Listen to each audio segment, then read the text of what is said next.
Buenos dias.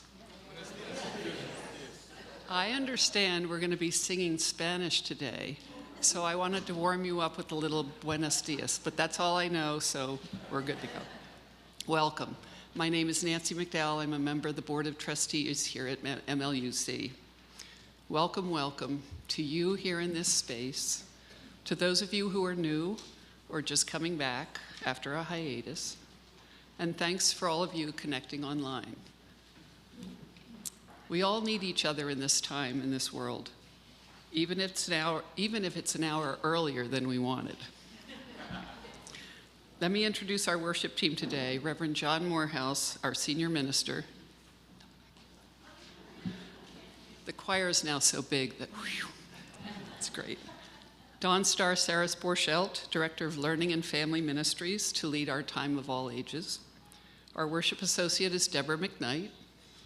And our music this morning, as you can see, is the MLUC choir, led by David Brown, our music director.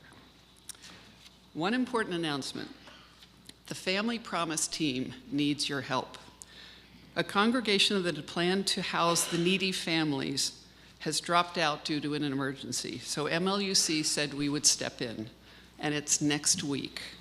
So what does that mean we need? We need you to stop by the Family Promise table. There's a big sign. And sign up after the service. We need help with setup, dinners, and overnight security. Now please silence your electronic devices and join me in reciting our mission statement. Together, we transform lives through love, service, and our welcoming faith.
Good morning. Our chalice lighting today is Persist in Faith by Pat Uribe Lichty. We face a challenge to democracy, a challenge that calls us to hope in moments of despair, a challenge that asks us to persist in the faith that we can and must make a difference. May our flaming chalice commit us to truth in our words and our actions, that we may live as we believe people should live. Would you now please rise in body or spirit and join in singing hymn number 305, De Caloris.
Now we will focus on tigers. Okay. Once upon a time, there was a merchant carrying his pack of spices along a mountain path when he came across a tiger at the bottom of a pit. Help me, please. It was the most beautiful tiger he had ever seen. The tiger begged for help. The merchant thought it was wrong to trap something so bright and beautiful, so he agreed to help the tiger escape. Do you think that was a good idea? He found a fallen tree and dragged it over to the pit, dropping it so it made a kind of ramp leading out of the pit. The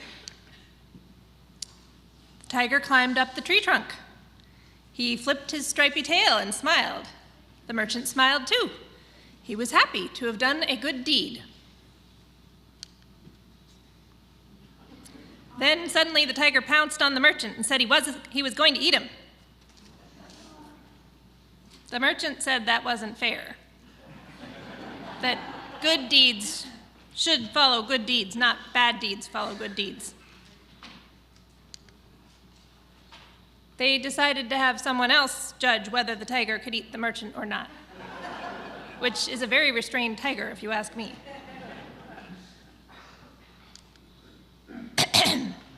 They asked an ox. He said, "Life's not fair. In my life, good deeds are not followed by good deeds. I have worked for many years, and when I'm too old to work, my owner will send me to the butcher. Then I will be killed and eaten. All my good work will be followed by a bad end. So bad can follow good. Tigers can eat their rescuers."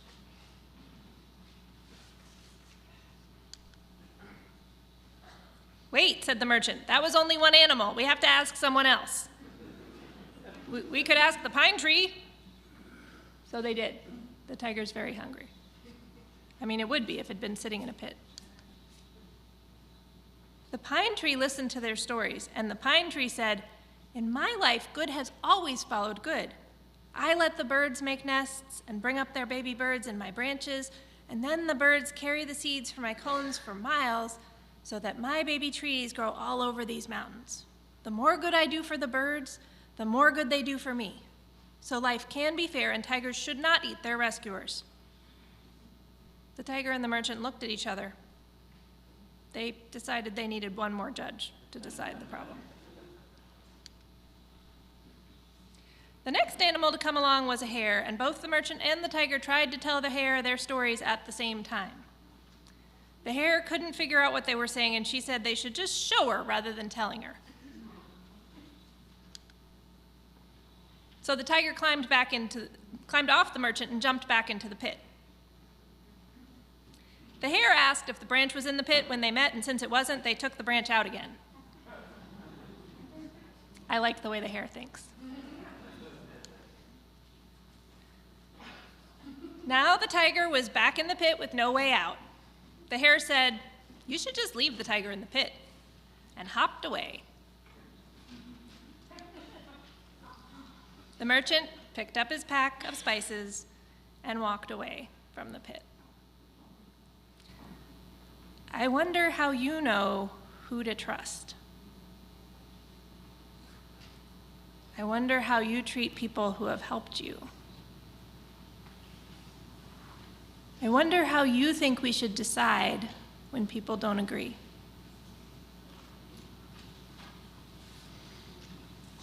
Children and youth are invited to their classes in the atrium.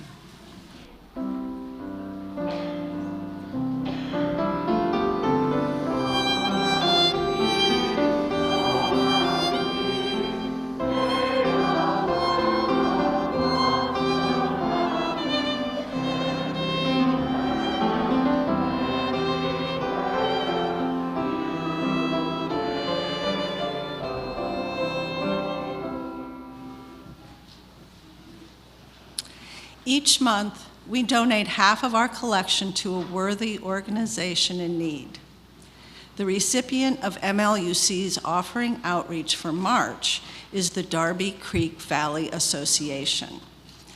The DCVA has been hard at work for 40 years, caring for the Darby Creek watershed, leading efforts to restore and protect vital ecosystems through stream cleanups, invasive species removal, and tree planting events. Their work improves water quality, stabilizes stream banks, and improves wildlife habitats, at the same time providing greener, more vibrant space for recreation and education. In a recent project, volunteers planted 170 trees and shrubs at Moores Lake Park, part of a statewide Pennsylvania effort to plant 10 million trees by the end of this year. The DCVA also has an active program in community education and engagement, including school programs and community events. To make a cashless donation, whether watching remotely or from here in the sanctuary, please follow the instructions on the screen or on the back of the order of service. The offering will now be gratefully received. Will the ushers please come forward?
At this time in the service, it is our custom to share personal joys and sorrows, expecting to be heard, accepted, and supported. As a community, we acknowledge each joy or sorrow by lighting a candle and saying together, "We hold you in our hearts." Sarah Kokas would like to light a candle of gratitude to Rick McKnight for the amazing experience of Art a la carte, with thanks to Rick, TAG, and everyone who helped and participated, not only for the huge amount of money raised, but also for the overwhelming amount of love and support she felt. For Sarah, Rick, TAG members, and everyone who participated, we hold you in our hearts. Susan Norris lights a candle of sorrow to commemorate the death of Leslie Davis Shepard, who passed away March 7th. Susan says that Les is her big brother, and she will miss him very much. For Susan, Les, and their families, we hold you in our hearts. And let us light one more candle for those of us with joys or sorrows too deep to say out loud at this time. We hold you in our hearts.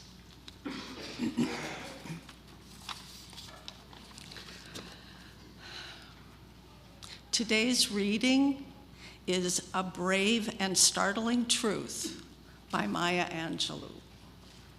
When we come to it, we, this people, on this minuscule globe, who reach daily for the bomb, the blade, and the dagger, yet who petition the dark for tokens of peace. We, this people, on this small and drifting planet, whose hands can strike with such abandon that in a twinkling, life is sapped from the living. Yet those same hands can touch with such healing, irresistible tenderness, that the haughty neck is happy to bow and the proud back is glad to bend. Out of such chaos, out of such contradiction, we learn that we are neither devils nor divines.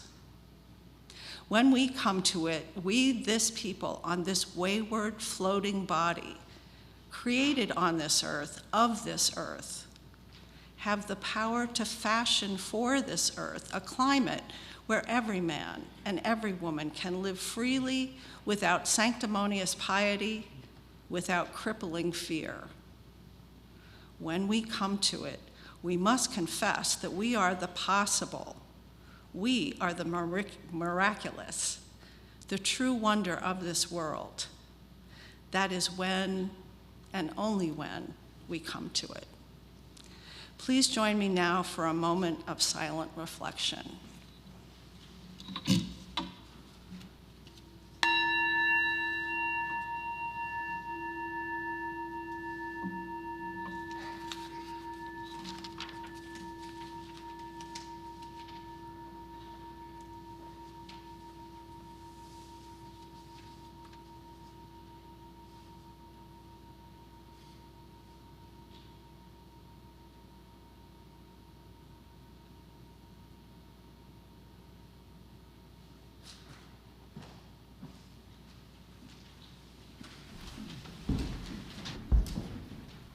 Prophecy, O my people, prophecy one more time. Let your voice be the echo of the outcries of all oppressed. Prophecy, O my people, prophecy one more time. Announce to them the coming of a new society.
Thank you to the choir. That was absolutely beautiful. And good morning, everyone. You of great faith who got up an hour earlier to show up, which would explain some of the empty seats that we have in the sanctuary this morning.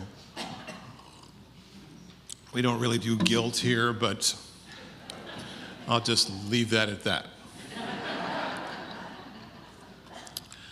The great African-American poet Langston Hughes. Let America be America again. Let it be a dream it used to be. Let it be the pioneer on the plain, seeking a home where he himself is free. America never was America to me. Let America be the dream the dreamers dreamed. Let it be that great strong land of love where never kings connive or tyrants scheme, that anyone be crushed from above. It never was America to me. Let my land be a land where liberty is crowned with no false patriotic wreath, but opportunity is real and life is free. Equality is in the air we breathe. There's never been equality for me, nor freedom in this homeland of the free. Say, who are you that mumbles in the dark, and who are you that draws your veil across the stars? I am the poor white fooled and pushed apart. I am the Negro bearing slavery's scars. I'm the red man driven from the land. I'm the immigrant clutching the hope I seek and finding only the same old stupid plan. Of dog eat dog, of mighty crush the weak. I'm a young man, I'm full of strength, tangled in an ageless, endless chain. I'm the man who never got ahead, the poorest worker battered through the years. Yes, I'm the one who dreamt the basic dream in the old world while still a serf of kings, who dreamt a dream so strong, so brave, so true, that even its mighty daring sings in every brick and stone, in every furrow turned, that made America the land it has become. Oh, I am the one who sailed those early seas in search of what it meant to be my home, for I'm the one who left dark Ireland's shores and Poland's plain and England's grassy lea. And torn from black Africa's strand, I came to build a homeland of the free. The free? Who said the free? Not me. Surely not me. The millions who are on relief today, the millions that are shot down when we strike, the millions who have nothing for our pay, for all the dreams we dream, for all the songs we've sung, for all the hopes we've held and the flags we've hung. The millions who have nothing for our pay except the dream that's almost dead today. Oh, let America be America again, the land that never has been yet, and the yet must be the land where everyone is free. Who made America? Whose sweat and blood, whose faith and pain, whose hand at the foundry and the plow in the rain. Must bring back our mighty dream again. Sure, call me ugly names if you choose. The steel of freedom does not stain. For those who live like leeches on other people's lives, we must take back our land again. America. Oh yes, I say it plain, America never was America to me, and yet I swear this oath, America will be. Out of the rack and ruin of a gangster's death, the rape, the rot of graft, the stealth, the lies, we the people must redeem. The land, the mines, the plants, the rivers, the mountains, and the endless plain, and all the stretch of those great green states that make America again. I begin with that poem by Langston Hughes, which was written in 1935. 1935. And those words are still true today, perhaps even more so, while we wait for the gangster's death. We remind ourselves of the greater trust that we placed in this nation that has yet to become. Make America great again. Really? When was it great for Africans who made the wealth of this country enslaved and were brought up on the lies of freedom? And when was it great for the Indians who were systematically exterminated? And when has it been great for the chronic poor who watch as the divide between the bottom and the top widens? And when has it been great for women who suffer from patriarchy and now lack the autonomy over their own bodies? Make America great again. For me, it's not only insulting to hear the phrase, it's the height of an immoral hubris to not remember and renew our trust in the faith of America for all people. We, the immigrants who all have come to these shores, I speak to you today not out of the political realities of our current society, but now rather, more basically, the moral reckoning that we're called to witness as you use. I speak today not as a minister who is tainting this pulpit with politics, but rather as your minister, an American, a UU, spiritual leader of you, my people. This idea of America being America again seems so far away now, right? But here we are, a people of values with love at the center of all we do, and here we are now wondering, how can America be? How can we become the country that we were promised to be? And how can we as a people still have faith in a democracy? My grandfather, Edward Morehouse, warned me of this polarization 50 years ago when I was just a little kid. Born to a Unitarian minister, my great-grandfather, the Reverend Daniel Webster, by the way. Raised by my grandmother, feisty Southern woman, my grandfather had made a name for himself as an economist, working on the labor movement as it was just being formed in the 1920s. He lived in rural Wisconsin, later to be the home of Joe McCarthy. Say it ain't so, Joe. The heartland, where even now there is a battle brewing for the soul of America. And he would speak of the Great Depression in which he served, and he would talk about the rise of the KKK, the Ku Klux Klan. There are two great rises of the KKK, maybe three.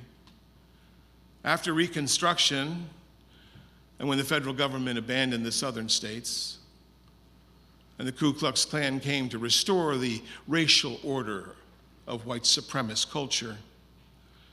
And the second rise in the 1920s, feeding out of fear that immigrants were taking white jobs as the rich got richer and the poor got poorer. Do you see a pattern here, friends? Amen. We're living it again. And Woodrow Wilson, who had led us through the Great War and haltingly supported women's suffrage, was an avowed racist. And it was in that specter that the KKK reemerged in this boom of wealth for the rich. They said the country had lost its way, not because the rich were getting rich, but because the poor and the immigrants were here on our shores. And so powerful was the Klan, and you can find pictures of this online, that they marched down Pennsylvania Avenue in full regalia for hours. And the dark times continued. In the first Red Scares, it's known, Wilson's Attorney General Mitchell Palmer led an opportunity, as he saw it, to weed out those who were not friendly to the president. Does that sound familiar? And it would take the crisis of the Great Depression and the World War before we found our way slowly, haltingly back to hope again. And that's why when FDR said we have nothing to fear but fear itself, that's where that comes from. Because it was the fear that silenced so many Americans. As we see happening today, not only in corporate America, but now on the campuses of our great universities. And my father, my grandfather's son, who spent his life fighting the excesses of corporate power, would be rising from his ashes indignant that this is where we are.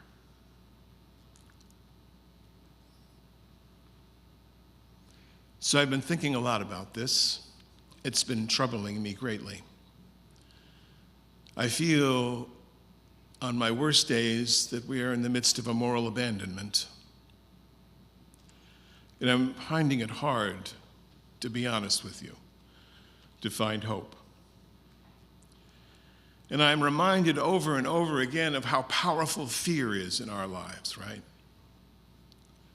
And how powerful fear is right now. As the author John Meccan puts it so abundantly, fear is the opposite of hope. And fear is directly the result of perceived harm. The social psychologist Kurt Gray says, contrary to popular belief, our ancient progenitors in Africa were not apex predators. We get that idea later.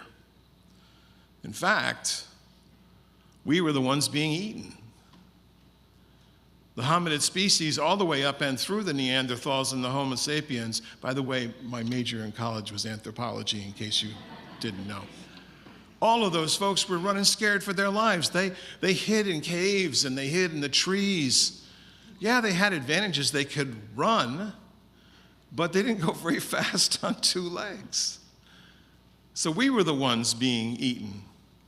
And we've evolved great brain power, but that part of our evolutionary heritage, the perceived harm, the slight we take at the smallest thing, someone cutting us off in traffic, someone not giving us a good deal, that's become a national obsession. And we all see harm in different ways, and those who are progressive, like most of us here, see it as harm to other people, where others see it as harm to the people who are already here. So, for instance, in this cultural ideology in which we live now, progressives might see immigrants as victims, right? Conservatives would see them as potential criminals. We see trans queer people as owning their true identity. Others see them invading women's locker rooms. The sense of perceived harm is so ingrained in us that it leads to a sort of moral outrage. And that's where we get this feeling of moral abandonment. Friends, I'm here to tell you there is a way forward. I know that many of us are wondering whether this is the end of public moral life. And one of my beautiful, strong daughters said to me just last week, she said, "Dad, is this a series of sensationalist reality shows in some sort of Hobbesian universe?" I'm really glad I sent him to college. Hobbesian universe. No, I told her, we've been here before.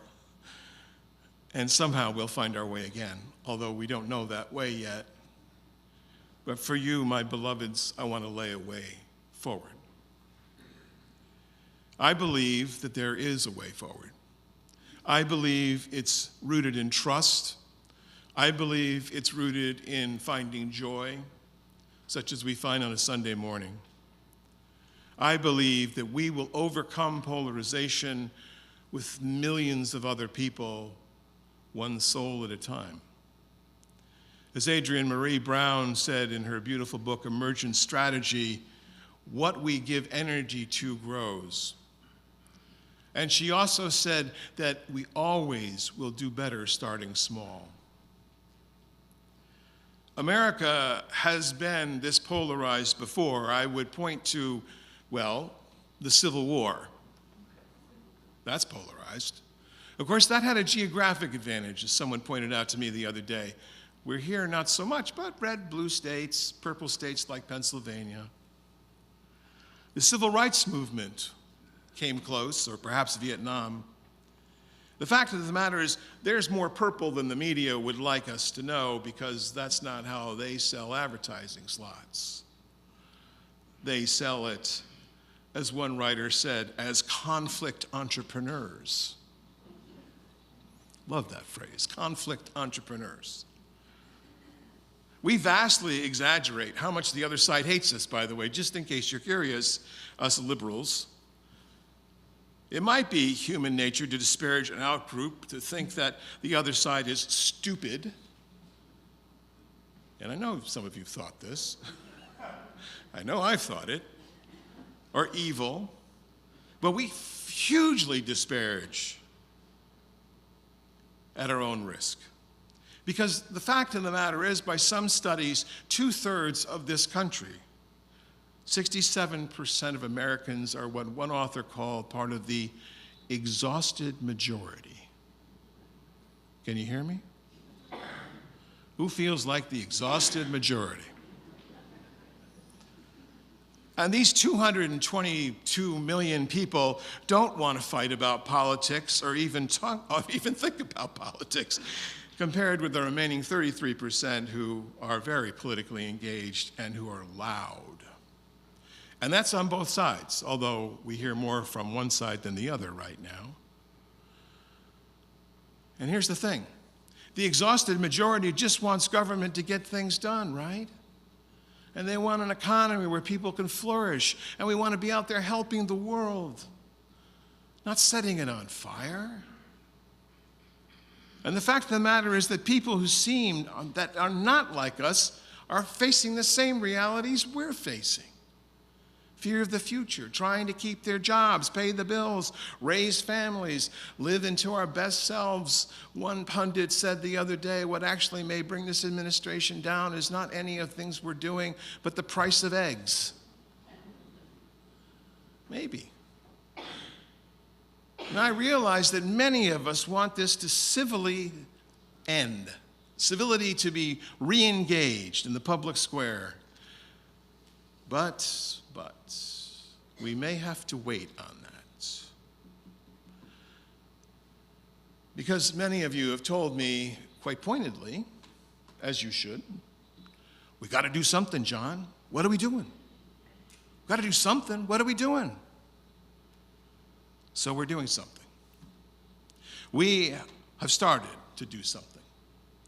The fact that you're here on a Sunday morning or watching us online, you're joining a communication and a community that is trying to communicate joy. Why joy? Because joy is what we all need right now. Can I get an amen? Amen. We're joining the New Sanctuary movement, friends. This is a group that's working with immigrants, both to put them in safe places as well as to advocate for them, to go down to Center City and go to court and just sit there and be a presence. We're working with Interfaith Power and Light, who was the recipient of the offering today, and other environmental groups to provide energy to heal the earth. And we're stepping out our plans to those who are unhoused, not just providing them with shelter, but working on the systemic problems of homelessness. We have a safety team. Many of you don't know this. We have a safety team that's drawing up a comprehensive plan of how we can stay safe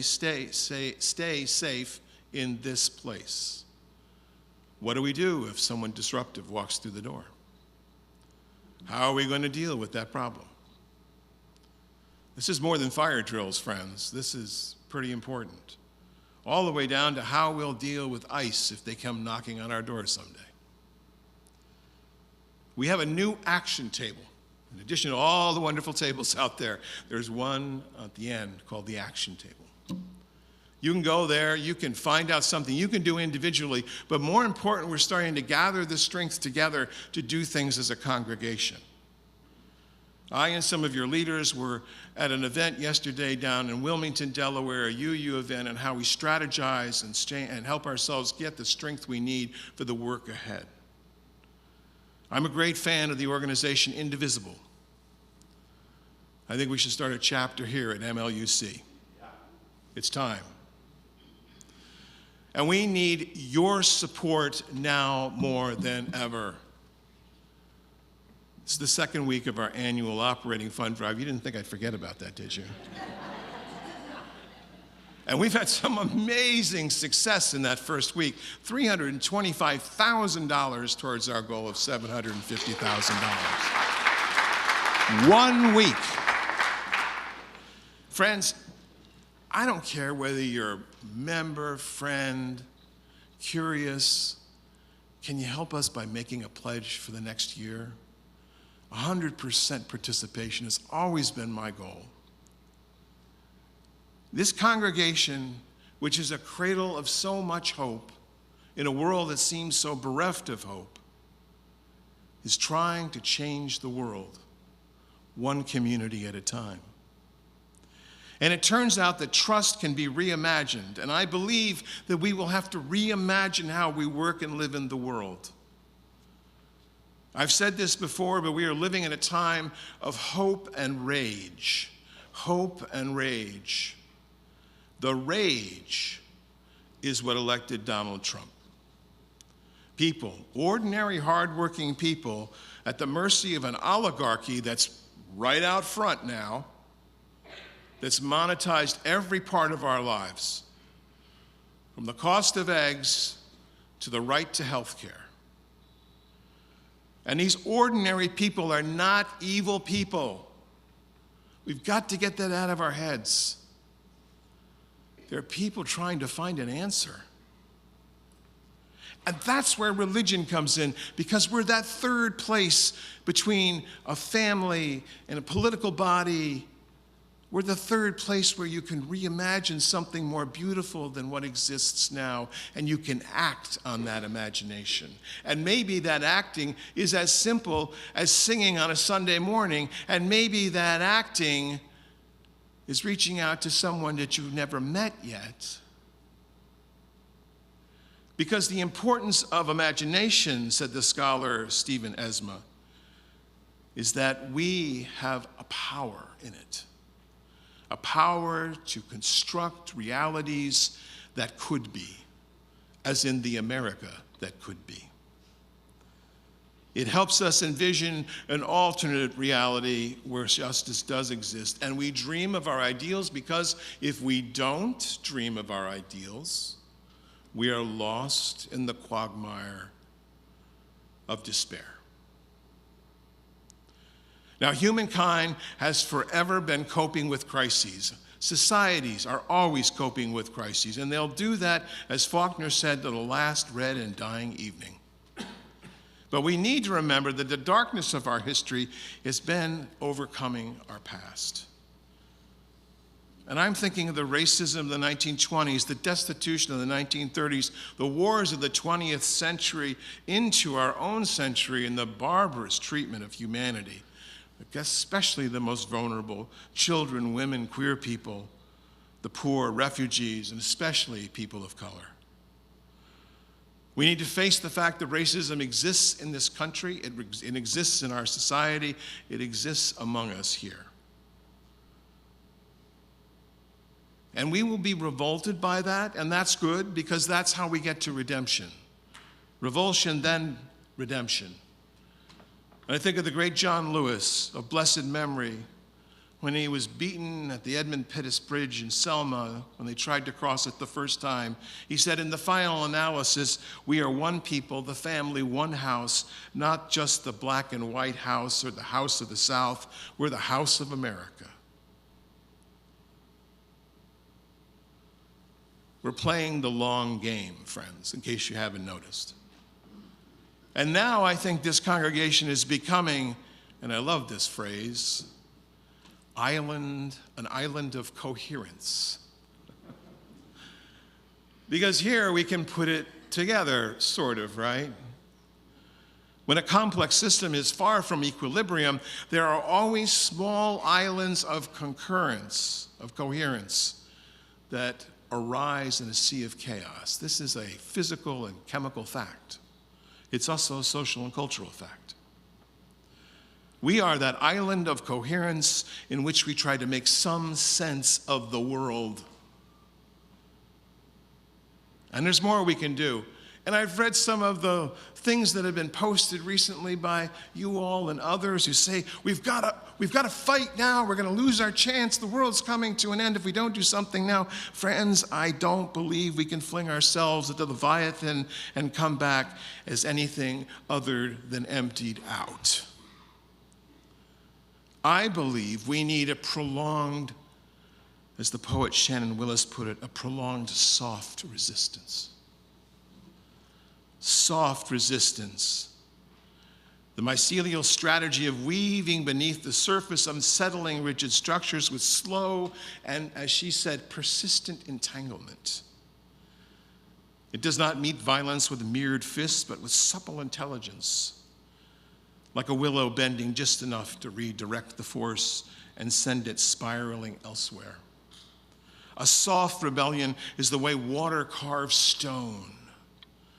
Not through brute force, but through patient insistence, through the intimate knowledge of the cracks, and through the whispers of time. We can still believe in freedom. We can trust in freedom, whether it's from the tyranny of our politicians to the tyranny of ourselves. Freedom from reactionary ideologies to freedom from the bathroom scale. All kinds of freedoms. Not long ago, I was talking with a friend about an idea of what America could be. As an African American, he said, I don't see much hope here. And honestly, I had to agree with him. In the short term, I don't think there is a lot of hope. Or as I'll talk more about soon, at best, it's a pessimistic hope. But as I walked to my car, it struck me that we have to believe there's a way forward or there's no hope for hope, right? And I'm reminded of the black feminist scholar Monica Coleman, who put it this way. She said, and this is an African-American phrase you will often hear, particularly from women, we need to make a way out of no way. We need to make a way out of no way. Friends, if you've been wondering what it means to be a Unitarian Universalist, this is it. To make a way out of no way, to hold up the dignity of other people. And we're not truly free, as it's always been said, until all of us are free. And David Brooks put it this way, he said, unity can come only from a common dedication to the experiment of American consciousness. The Jeremiads, the speeches, the songs, the conversations, they're all part of the experiment. The craziness that's happening in Washington, D.C. is part of the experiment. Walt Whitman, always whimsical and always a contradiction, as he himself said, once said that the full flowering of life comes when we embrace the possibility. He said, we need to become life's gymnasium.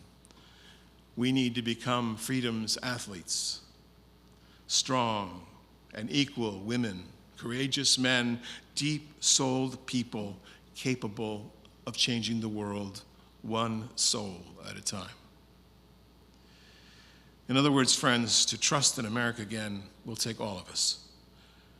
For as we trust each other, as we trust our neighbors, so we trust our country to become someday, an America that is truly great. And that's my dream, and I invite you to join with me in it and forge your own dream, and together we'll dream a dream. That's the hope. That's the beginning, and the time is now. So may it be, and amen. David will announce our closing hymn. A number of years ago, I was serving on the Pennsylvania State Democratic Committee as a committee person, and we had gathered for our annual endorsement meeting, probably 400 people, 400 committee people in the room, not to mention the campaign teams and media personnel. And they were trying something new that year. We began the meeting with the Star-Spangled Banner, and it was a surge of patriotism, trying to not allow the other side to co-opt patriotism. And then they started to play another song. And of the 400 or so people in the room, maybe 10 to 15 of the Black Committee people stood up, and kind of sheepishly in turn, the rest of the 400 followed suit. And the song that was played was Lift Every Voice and Sing. And I'm not sure I'd even heard the song before. So I started kind of humming along and maybe improvising a descant. It was a very anemic performance with so few people in the room singing this beautiful song. And when the song was over and we sat down, a good friend of mine, probably mid-60s, Black woman, Delaware County committee person, which is my home county, takes my arm, looks me in the eyes and says, "You have to learn this song. You're a musician. People will listen to you when you sing. Teach it to everyone you know so that this never happens again." So I encourage you all to rise in body and spirit as we sing hymn number 149, one of our national anthems. Lift every voice and sing.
From the words of the great universalist John Murray, go out on the highways and byways and give people something of your new vision.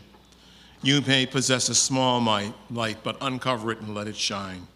Use it in order to bring more light and understanding to the hearts and minds of women and men, and give them not hell, but hope and courage.